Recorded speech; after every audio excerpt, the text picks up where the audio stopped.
Salut à tous, j'espère que vous allez bien. Alors aujourd'hui on va faire une vidéo sur la loi Laglaise, cette loi qui fait parler. Cette loi, on en a parlé comme étant, j'ai même lu, l'impropriété, c'est-à-dire le fait de vous spolier, de vous voler votre propriété immobilière avec une nouvelle règle, un nouveau droit de propriété en quelque sorte. Donc on va en parler, c'est très important, il faut vraiment regarder cette vidéo jusqu'au bout parce que c'est fondamental en immobilier ce qui est en train de se passer et il va y avoir des conséquences particulières grave.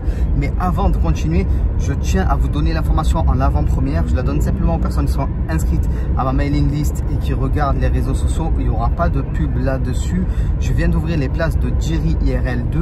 Donc c'est mon séminaire immobilier annuel. Donc devenir investisseur et rentier immobilier 2. Deuxième séminaire, cette année on va être 500. Je fais une vente flash. Donc pendant ce week-end, vente flash, prix fracassé 50%, plus le replay de l'année dernière qui est disponible. Donc c'est une grosse offre, il n'y aura pas de publicité.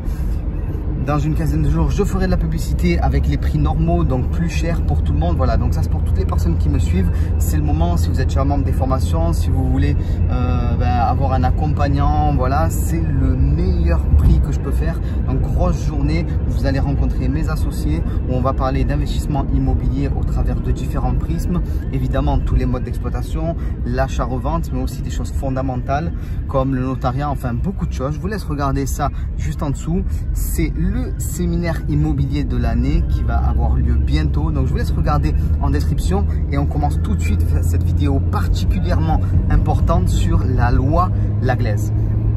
Donc la loi Laglaise, qu'est-ce que c'est? On va traiter ça en deux points.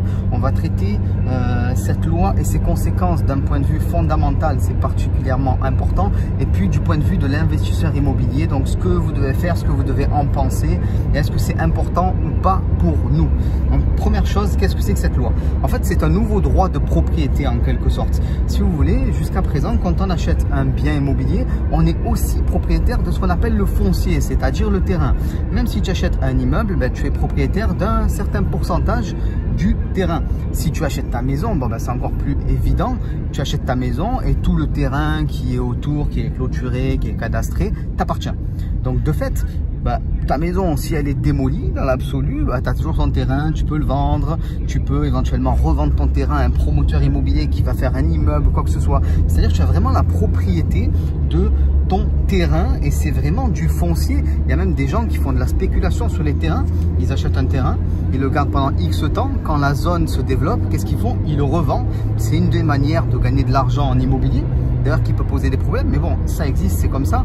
Il y en a même qui font ce qu'on appelle des doublettes, des triplettes, des quadruplettes. C'est-à-dire sur un terrain, tu fais des maisons mitoyennes, elles sont accolées et tu revends les maisons et tu en gardes une par exemple, ce sera ta résidence principale et au final la vente de ces maisons-là, tu as tout payé, ta maison à toi et tu mets ton terrain par exemple, tu divises ton terrain, voilà. Mais le souci, si on veut, avec cette loi Laglaise, c'est qu'elle introduit un nouveau droit de propriété qui serait le suivant: la dissociation, la séparation entre le terrain, le foncier et l'immeuble qui est dessus, la maison, l'immeuble au sens propre du terme, voilà. Donc entre le bâti et le foncier.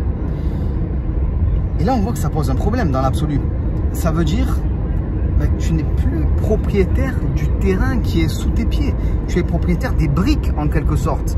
Et ce terrain, si tu n'en es pas propriétaire, il va bien falloir régler une taxe ou un loyer à quelqu'un, au propriétaire de ce terrain, donc qui serait peut-être l'État.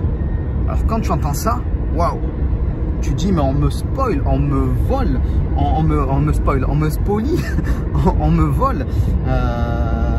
Comment ça va se passer demain? Alors plusieurs choses à comprendre.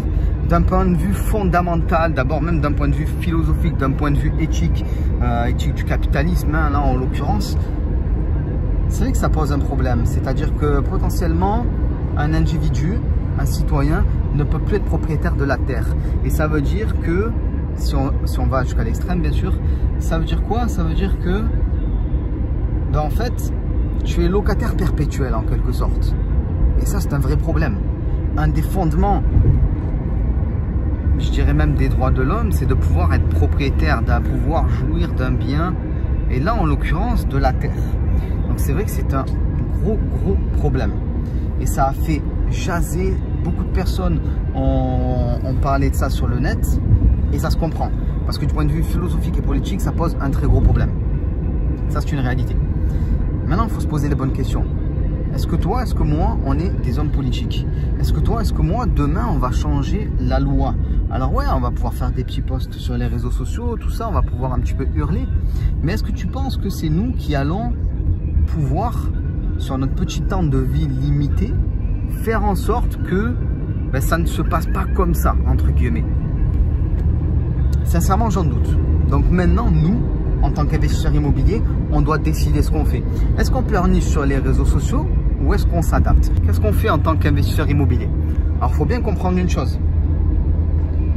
Déjà, ça ne va pas se faire du jour au lendemain. Toi, si tu es propriétaire d'une maison et qu'il y a de la terre en dessous, demain, tu ne vas pas devenir locataire de la terre. L'État ne va pas t'exproprier.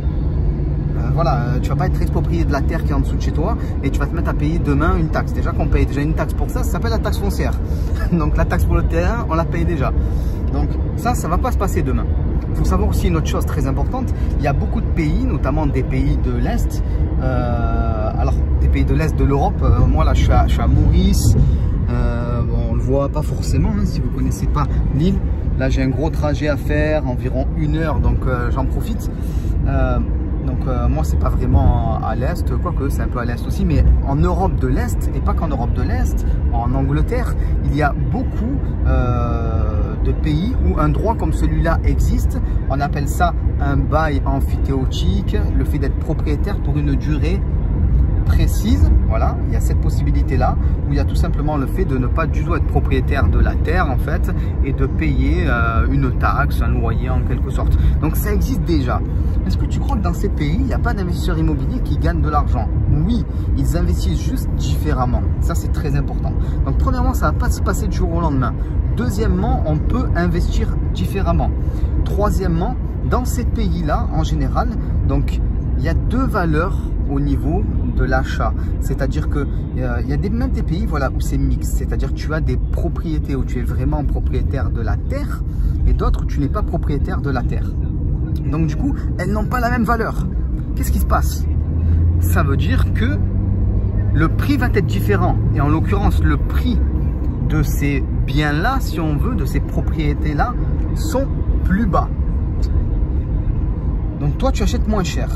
C'est vrai, tu es soit propriétaire pendant une durée donnée ou sinon tu payes un loyer. C'est vrai, une taxe. Mais en attendant, tu loueras toujours au même prix derrière. Donc je pense qu'il ne faut pas s'affoler tant que ça par rapport à cette nouvelle loi du point de vue pratique de l'investisseur immobilier. Je ne parle pas du point de vue philosophique. Est-ce qu'on devient des locataires perpétuels? Ça, c'est possible aussi. Mais je pense que ce n'est pas de mon ressort, cette histoire politique-là. Moi, je suis investisseur immobilier. Toi aussi, tu es investisseur immobilier. Tu regardes cette chaîne-là. Et du coup, tu t'adaptes au changement de loi et ainsi de suite. Et si jamais tu passes ton temps à réfléchir à des choses hypothétiques, parce que ce n'est pas encore fini, cette histoire-là, ça n'a pas été voté. Le jour où ça devra être voté, il y aura des amendements et ainsi de suite. Donc, si tu passes ton temps à réfléchir à ce genre de choses, tu ne passes pas ton temps à faire ce qu'il faut faire, c'est-à-dire investir maintenant, tout de suite. C'est pour ça, tu vois, un sujet comme ça, on ne va pas en parler dans mon séminaire. Pourquoi on ne va pas en parler? Sauf si ça a été promu la loi, on va voir les techniques qu'il faut mettre en œuvre, mais on ne va pas en parler. Pourquoi? Parce que pour moi, ça c'est un petit peu du putaclic pour les réseaux sociaux. C'est fait pour faire cliquer les gens. Bien sûr, il y a une réalité derrière, mais ça n'a pas été promulgué de toute façon. Donc, nous, en tant qu'investisseurs immobiliers, on va pouvoir s'adapter quoi qu'il arrive. C'est particulièrement important. Donc, à terme, si ça doit arriver, il y aura un droit de la propriété qui sera plus complexe. Ça veut dire que plus tu seras formé en immobilier, plus tu auras la capacité de jouer avec ce droit-là.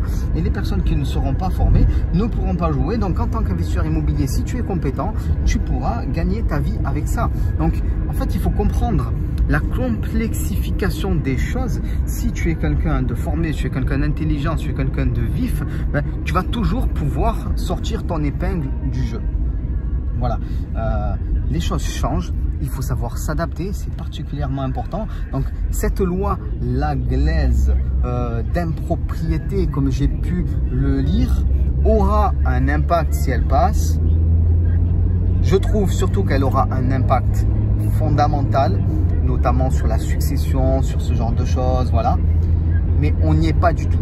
Donc pour l'instant, il y a de la grosse marge. Et comprends une chose, si tu es encore là dans cette vidéo, ce message s'adresse vraiment à toi. avant qu'il y ait des effets très importants de cette loi, on en a peut-être pour 10 ans. Si tu te bouges maintenant, dans 10 ans, tu as fini le jeu, comme j'aime bien le dire.